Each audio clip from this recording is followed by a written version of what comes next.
Rob, great overview. Thank you very much. That was great.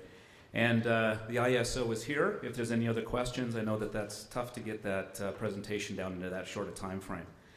So now we're going to take a deeper dive into some of the programs that exist, both on the electricity and the natural gas side. So our first speaker today on the electricity side is going to be Jen Grado, lead CDM Business Development with Toronto Hydro. Jen, over to you. Okay, so we're going to address that check engine light. I love this analogy. It's awesome. So how do we subsidize the efforts to making your building more efficient? First of all, my name and title, not important. What I want you to know, first and foremost, is that the LDC team members that are in the room are here to help you. This is the most important message you can take away from this presentation. And I'm going to give you our contact information at the beginning this time and not at the end. No need to take pictures of slides. If you're inclined to, go for it, but we are happy to distribute this presentation. I have 25 slides in 15 minutes, and no, I'm not a cruel person. This is a reference library for you. My intent is to download as much information as I can, but also leave you with one phrase: a crisis of opportunity. I want you to walk away with that in your brain at the end of today and our contact information, and we will take it from there. And I'll elaborate on how we're going to do that. So, 3 questions for you. What matters to you? Who are your partners? And what happens next? Keep those in the back of your mind because, again, back to that crisis of opportunity, I'm going to give you a lot of entrance points into running your buildings more efficiently. Here's our contact information. I'm Jen. Louis at the back, you want to raise your hand. He's our technical all-star. You need an audit of your building, you call him. Howard over here, put up your hand. If your building is in Toronto, I want you to contact one of the 3 of us. And if your building is not in Toronto, give us a call and we'll connect you appropriately, or Rob can do the same for you. Okay, there is no need for unanswered questions at this point. Here's what we're going to focus on today. Capability building. How do we figure out what your opportunities are? Once we know what your opportunities are, how do we make them happen quickly? We have some programs that we call direct install that are no-brainers. And I'm going to go through them first because those should be the first quick and dirty ones on your list. Get those projects in, get them done at our cost. Next, how do we approach some of the more integrated solutions and measures? And then finally, how do we instill the culture of conservation in your organization? So we're going to address all of this. All of these points are relevant to you, but the ones with stars beside them are what we're really going to focus on. So here's what we think the journey is. We think, from a customer perspective, that we do look at those easy, quick wins. And those are the programs I'm going to go through first. Really equipment-based measures. Lego. Old, bad, inefficient equipment out, new, efficient equipment in. And then we might get to a point where we're saying, well, if we don't have a capital expenditure, how do we approach this? It's more of an operations issue. And back to Rob Doyle's point, housekeeping. People that are at the operations level present a valuable opportunity to start to look at our buildings differently in terms of how they're run. So we go further up that scale into process and systems, advanced control, and then we're at a point where things are moving along pretty well, but there still might be some tweaks, some set points we can look at, some really integrated conversations. We think this is your customer journey. And if this is not your customer journey, more than happy to have a conversation with you afterwards. But this is the map we've used to develop programs in the province, both provincially and locally. So what I'm going to do is walk you through the entire array of programs very, very quickly again. Drinking from a fire hose this morning, but the intent is not for you to capture everything. It's for you to capture 1 or 2 things. Answer those questions. What are you prioritizing? Who are you working with? And what's your next step? So, the quick wins. Anyone heard of small business lighting program in the province? I kind of love that there's no hands in the room. 1, 2 hands? Great. Okay, a few. Don't be shy. Please don't be shy. If you have spaces in the lower level of your facility that are tenants, if you have separate restaurants in your building, this is a program for you. It's no longer direct install. What direct install means is that we pay for the entire measure. We come, we assess the opportunity, we do the work, you sign off on the participant agreement, no cost to you. SBL, or small business lighting, used to be that way. LEDs have changed the game a bit. This is a cost-sharing program now, but it incents above and beyond typical retrofits. If you have restaurants or small commercial businesses, please have this conversation with us. Same with business refrigeration. So this is really aimed at, again, restaurants, convenience stores within your facilities. And if they don't have a separate meter, don't worry about that. Let us have that conversation internally to figure out eligibility. I'm not going to go through all the points as I mentioned, because really this is for us to do the QA, QC for you if we know there's a potential opportunity. The next direct install program is a local one. So we have some programs that span the entire province. SBL is one of those, BRI is one of those. RTU Saver is something that Toronto Hydro launched this year, in fact about a month ago. And it's aimed at rooftop units, the simple opportunity to control them efficiently. So we will give you a Wi-Fi enabled thermostat, and we'll do a rooftop unit checkup for you to see where you are in the lifespan of that rooftop unit, any maintenance issues that might need to be addressed. Direct install, no cost to you. Please have a conversation with us about this. And finally, Pump Saver. Is there anyone in the room that's participated in Toronto Hydro's Pump Saver program? Yeah, a few people. This is a quick win. It goes well above what SBL, BRI, and RTU Saver offer. This is addressing hydronic loops in the building, heating and cooling, that are flat out running against a pressure reducing valve. So you're amping up the pressure, and then you're reducing it and you're wasting energy. We will put a VFD on eligible pumps and pay for the entire measure. Please contact us regarding Pump Saver. I didn't introduce one member of our team who is sitting right at the front with me. Fab, put up your hand.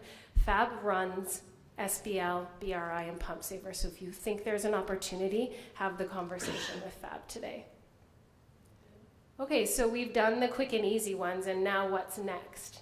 If an investment in an audit formally is of value to you, there is funding available for that. We do have requirements in terms of the quality of information you would get from the audit, but this is your first capability builder. An audit will tell you electricity, natural gas, water, exactly what the opportunities are in your building via an energy inventory, if you will. And we will fund up to 50% of the audit.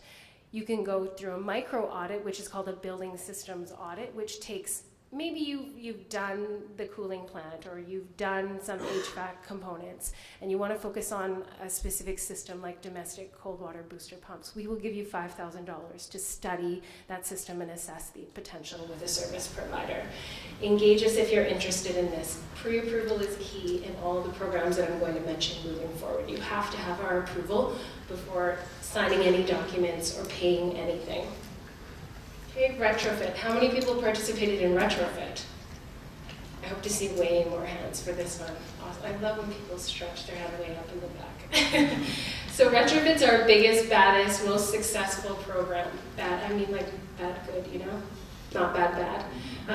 80% of our applications and savings come from retrofit. So this is almost everything that you can change in a building will fall under this program. 5 cents a kilowatt hour or $400 a kilowatt for lighting, and double that for non-lighting. So I'm going to give you a list actually of the potential measures. Lighting, HVAC, pumps, you can read the list. There's a lot of opportunity there. The last one is garage upgrades. People forget about garages. Lighting and ventilation, those are in there too. Consider the whole building. The opportunities under retrofit are endless, and we pay up to 50% of project costs. Process and systems. Sounds fancy, was kind of designed for industrial users, but we're figuring out that there's actually really complex systems in commercial buildings, and that includes accommodation. So if you need to do a study on a retrofit of a cooling plant, we have funds available for really in-depth studies under PSUP. It's called the Process and Systems Upgrade Program. And then there are double the incentives of retrofit where the savings are good enough under PSUP. So lots of money on the table. Our friends at Enwave are here right now. Enwave Deep Lake Cooling can fall under retrofit or PSUP. Keep that in mind. They're at the table right in front of us if you want to have the chat. Energy managers. Are there any energy managers or facilities that have energy managers in the room? Yeah? What organization?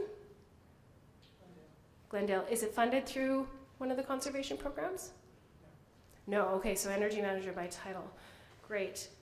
crisis of opportunity. This is funding either through an LDC or the IESO, some combination of the two sometimes, to have someone in your organization owning energy, selling the business cases internally, prioritizing projects.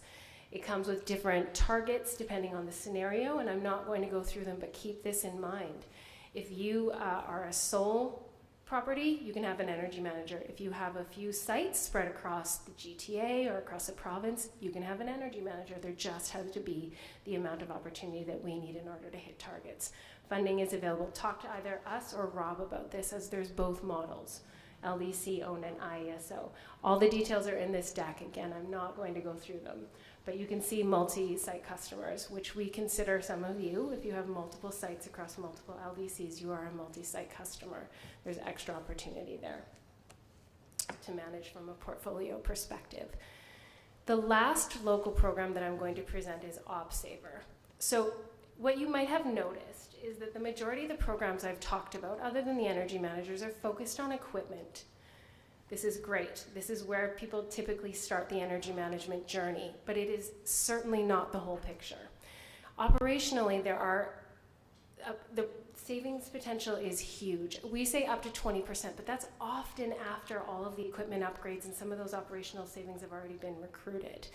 So Toronto Hydro sat down and said, how do we capture these operational savings, knowing that sometimes there's not even a capital component? There might not even be a budget item attached to these savings. It's talking to housekeeping. It's addressing set points in a cooling plant. It's daytime cleaning in commercial towers is another example.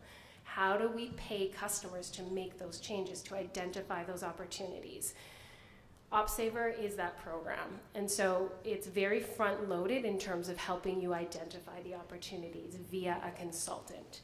The consultant needs to be vetted by us. We need to know that they're providing quality service to you and know what they're doing, because these are not fly-by-night resources. This is people that are OpSaver consultants really understand and have been doing energy management for decades typically. It's front-loaded, and then there is a year-over-year incentive of 2.5 cents a kilowatt hour for any savings identified that persist. Persistence is a huge word in the Save on Energy program world. We need to see those savings year over year in order for them to be relevant and incentible from a public perspective. And so that's why we're putting the upfront funding for a consultant to make sure that we're identifying changes that are not necessarily reliant on humans, or if they are reliant upon behavior, that we know that the infrastructure is in place to keep them there year 2, 3, 4. Okay, OpSaver. When we launched OpSaver, a different program was launched. And the two sort of met in the energy efficiency world as competitors, but they're really not. The second program is called the Energy Performance Program, and Rob Doyle had it in his slide as well. A directive came out from the Ministry of Energy roughly a year and a bit ago saying, some of our customers don't like the programs under Save on Energy. They're a bit bulky, kind of hard to navigate, and they don't capture everything. And if you have more than one site, it's awkward. You're managing sometimes dozens, sometimes hundreds of applications. Noted, customer experience was not great. And so the Energy Performance Program was born. Essentially, this is a pay-for-performance program. Once you enroll, and I'll stop for a second, you have to have a site in 2 LDCs. So you already have to be a multi-site customer, and that does apply to some of us in this room, or some of you in this room. Once you're eligible and you enroll, a clock starts. And any changes that you make that are persistent year over year, that are based on solid energy management and verifiable efforts, are incented at 4 cents a kilowatt hour year over year. And that includes everything. So I'm going to make the obvious point. You could retrofit lighting and get 5 cents a kilowatt hour, or you could sign up for EPP and get 12 cents a kilowatt hour now, because there's 3 years left in the framework. Consider where your building is going and what resources you have, what you're planning over the next 3-4 years. This is an excellent opportunity to streamline the experience if you know what your energy management plan is for the next 5 years, and you have the M&V capabilities to support yourself through this. M&V is substantial in this program because you will have a ton of changes packed into one assessment.